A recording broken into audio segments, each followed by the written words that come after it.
In the last lecture, we discussed the idea of descent into the underworld, and Socrates being presented with the problem of saving the various souls from a despairing outlook on the world.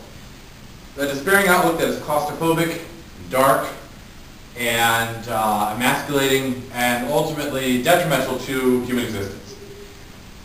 He does so, he saves these people, or proposes to save these people, by presenting to them imagery and argument, primarily imagery, that is, creating mythology that would draw them out from that dark world into a world of life and light and brightness, an outlook on life that sees the world as potential for goodness.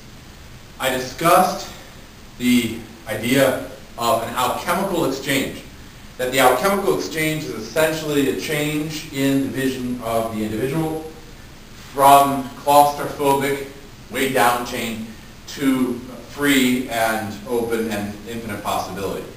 This alchemical exchange, represented primarily in the Pythagorean system by the image of two interlocking triangles, just like this.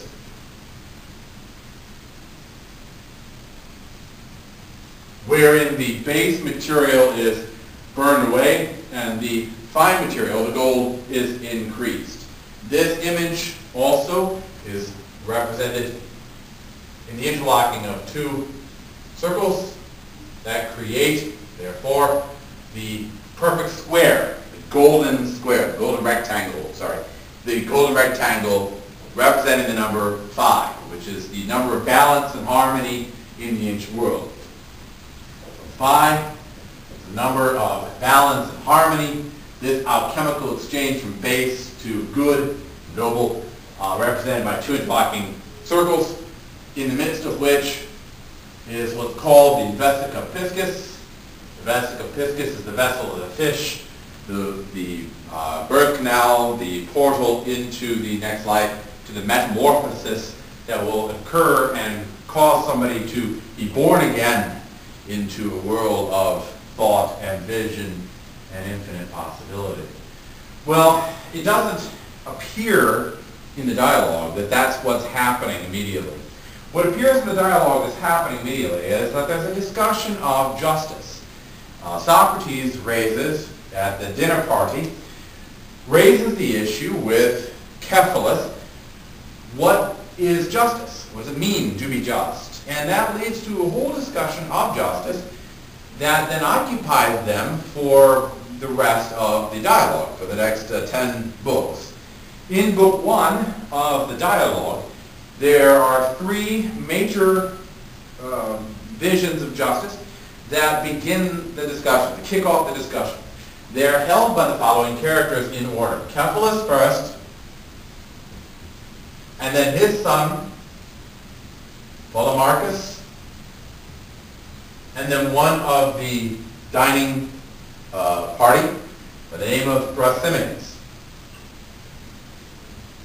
Now remember that each name means something in Plato. The names in Plato always have significance and bearing upon the dialogue itself. So it's important to note what the names of each character mean. They were certainly historical figures. And the historicity of the work is definitely a contribution to the dialogue. I'm not going to focus on that right now. What I'm going to focus on is what the meaning of the names are and what the personality of the characters are in the context of the mythology of the work. Cephalus, who starts us off, the Greek word is kephas. We see that in encephalic, for instance. Or we see it in the Bible where Peter, Petros, has the other name of Kephas. Cephalus is the head. It also represents the chief, the main man of the clan, the godfather, for instance, of the mob. Cephalus is the godfather. He is the head of the clan. He is the chairman of the board. And so Cephalus, who is literally the head, he starts off the argument with a definition of justice that kind of sets the tone for the rest of the argument. Polemarchus, the name comes from 2 words, polemos and archon, or archos in Greek. He is the leader, the archon, of the polemos, the attack, the battle. Literally, he is the war chieftain. So as you have on the one hand the clan leader, the head, you have his son who is the war chieftain. And he also, by the way, he also proposes a definition of justice that then furthers the argument along. Thrasymachus, the third of the three, then, his name, Thrasymachus, he is the Macus, the warrior, but he is a Thrastis, a rash warrior. He is the rash warrior.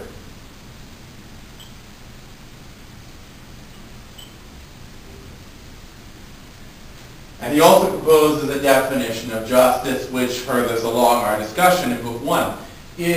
Kepler proposes that justice, Kepler is an old man, and he says, you know, I'm aged and my money and my position are such that now I'm focusing on the next life, I'm focusing on the next world.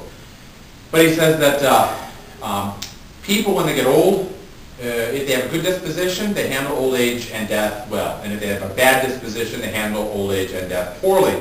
Money can help, but it's primarily character, Kepler says. And he goes on to say that justice, then, is primarily telling the truth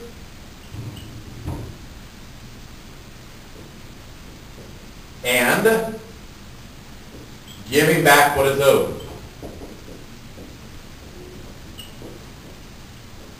Telling the truth, giving back what is owed. Now there's problems with this that Socrates brings up, and there's danger with this as well. And I'll look at the insufficiency and the danger of each one of these definitions in just a minute.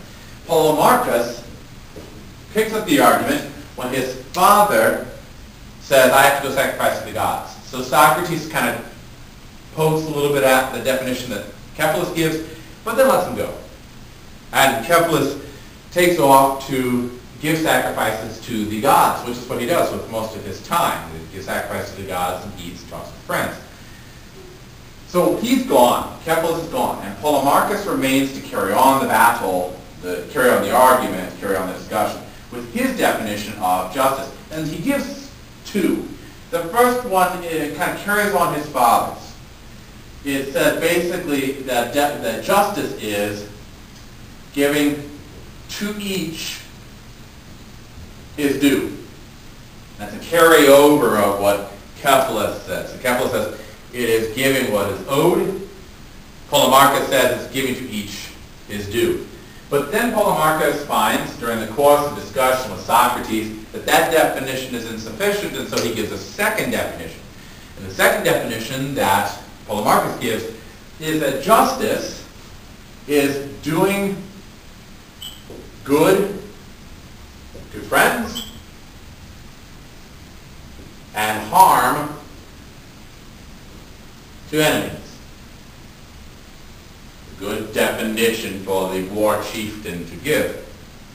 Socrates then pokes holes in that argument, and Polemarchus says, yeah, you're right, I guess my definition is insufficient.